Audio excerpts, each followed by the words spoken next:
कुख्यात gangster Abu सालेमच्या payroll अर्जावर आज मुंबई उच्च न्यायालयात सुनावणी झाली। सालेम हा आंतरराष्ट्रीय गुन्हेगार असून त्याला दीर्घकाळ बाहेर ठेवणं धोक्याचं आहे अशी भूमिका राज्य सरकारनं मांडली आहे। भावाच्या निधनानंतर सालेमनं 14 दिवसांच्या रजेची मागणी केली होती, मात्र सरकारनं त्याला केवळ 2 दिवसांची संचित रजा देण्याची तयारी दर्शवली आहे। तसंच या काळातील पोलीस बंदोबस्ताचा खर्च स्वतः सालेमलाच करावा लागेल असंही सरकारनं स्पष्ट केलं।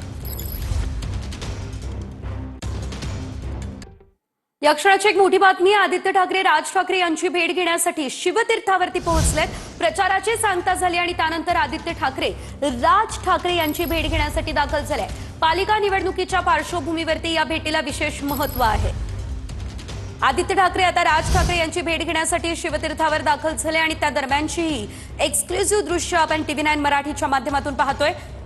आज प्रचाराचा शेवटचा दिवस होता। प्रचाराच्या तोफा थंडावलेल्या आहेत आणि त्यानंतर खरं तर या भेटीला विशेष महत्त्व आहे। एकंदरीत आपण जर बघितलं तर 15 तारखेला मतदान आहे आणि मतदानाच्या पार्श्वभूमीवर देखील ही चर्चा महत्त्वाची असणार आहे। दुबार मतदान होऊ नये, बोगस मतदार या ठिकाणी मतदान करू शकू नये यासाठी रणनीती आखली जाणार आहे।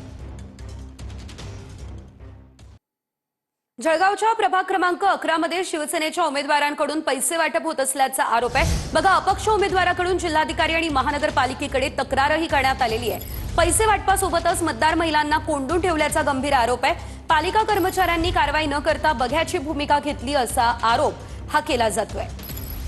प्रभाग क्रमांक 11 या ठिकाणचा हा संपूर्ण प्रकार आहे।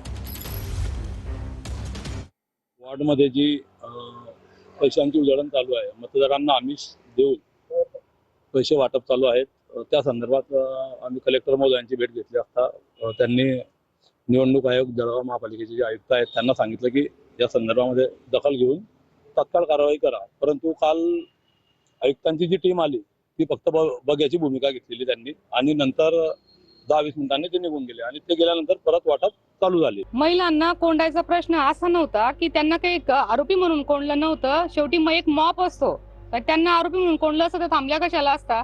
त्या 500-600च्या संख्येने तर त्या गेट पण तोडू शकत होत्या। तिथे गर्दी झाली होती ना, आपण महिलांना जाण्यासाठी रस्ता करत होतो म्हणून सांगितलं होतं की काही महिलांनी गेटच्या मध्ये थांबा, नंतर हळूहळू 10-15 करून निघा, कारण महिलांमध्ये भांडणी सुरू झाल्या होत्या आपसामध्ये। महिलांमध्ये आपसामध्ये भांडणी सुरू झाल्या, त्याच्यात 1-2 महिलांना लागून गेलं। मग हे कुठेतरी कंट्रोल व्हायला पाहिजे म्हणून मॉब डिवाइड केला, पोलिसांच्या मदतीने केला। त्याच्यात कोंडण्या वगैरेचा काही प्रश्नच नव्हता। काल संध्याकाळी माझ्याकडे काही अपक्ष उमेदवार आणि काही नागरिक आले होते आणि त्यांनी माझ्याकडे प्रभाग क्रमांक 11 मध्ये अशा प्रकारची घटना घडत असल्याबाबत माझ्याकडे तक्रार केली होती। त्याबाबत आपण तात्काळ दूरध्वनीद्वारे आपले जे आयुक्त आहेत महानगरपालिकेचे त्यांच्याकडे आपण तक्रार त्यांची फॉरवर्ड केलेली आहे आणि तिथे आचारसंहिताचा जो कक्ष निर्माण केलेला आहे त्याकडे पण ही तक्रार आपण दिलेली आहे आणि लेखी सुद्धा कळवण्यात आलेलं आहे महानगरपालिकेच्या आयुक्तांना आणि पुढची कारवाई ही त्यांच्यामार्फत होणं।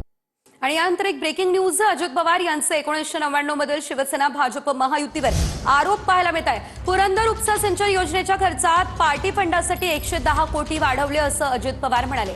माझ्याकडे सहीसह पुरावे असल्याचं अजित पवारांनी म्हटलं। पुरावे बाहेर काढले असते तर हाहाकार माजला असता असंही अजितदादा म्हणाले। मी नंतर अधिकाऱ्याला विचारलं, अरे 110 कोटी रुपये कसे काय वाढले? ते म्हणले आम्हाला सांगण्यात आलं की आम्हाला पार्टी फंड पाहिजे म्हणून त्याच्यात 100 कोटी वाढवण्यात आले आणि मग हे 100 कोटी वाढवत आहेत म्हणून त्या रिटायर झालेल्या अधिकाऱ्यांनी सांगितलं की आमच्याही लोकांनी 10 कोटी वाढवले, असे 110 कोटी वाढवले। मग मला काहींनी सांगितलं आता आपण ह्याच्यावर केस करू, अमक करू। म्हणलं आता लोकांनी आपल्याला दिलं निवडून, कुठं आता ते उकरत बसतात, जाऊ दे मरू द्या, आणि मी ते सोडून दिलं। वास्तविक ते काढलं असतं तर अक्षरशः हाहाकार माजला असता, कारण सही पुरावे होते, सह्या होत्या फाईलवर।